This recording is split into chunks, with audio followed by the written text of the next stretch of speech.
এটা ছিল বৃষ্টিময় একটা সন্ধ্যা, আর ৩ বান্ধবী বের হলো সন্ধ্যা উপভোগ করতে। তাদের দেখা হয়েছিল অনেক দিন পরে। তারা ভাবলো চলো কোনো একটা কফি শপে বসে আমরা আড্ডা দিই আর কিছু খাই।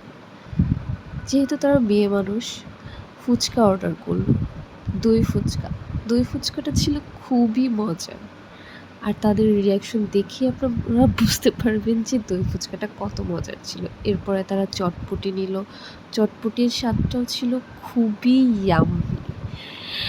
এরপরে তারা ভাবলো আর কি অর্ডার করা যায়। এরপর তারা মোমো অর্ডার করলো। আর মোমোটা ছিল খুবই গরম। মোমো অবশ্য গরম গরমই খেতে হয়, কিন্তু গরম গরম খাওয়ার সময় তাদের খুবই অসুবিধা হচ্ছিল। তারা ভাবছিল এটা একটু ঠান্ডা হলে অনেক ভালো হতো, কিন্তু ঠান্ডা হলে তো আবার ভালো লাগে না। তারা খুব কষ্ট করে এবং খুব স্বাদ দিয়ে মোমো জরুরি সেবা খাচ্ছিল। পেতে ফায়ার সার্ভিস কল করুন। এখানে কি আগুন আগুন? কল দেন কল দেন কল দেখতেই দেন পাচ্ছেন 102 তাদের 102। অবস্থা।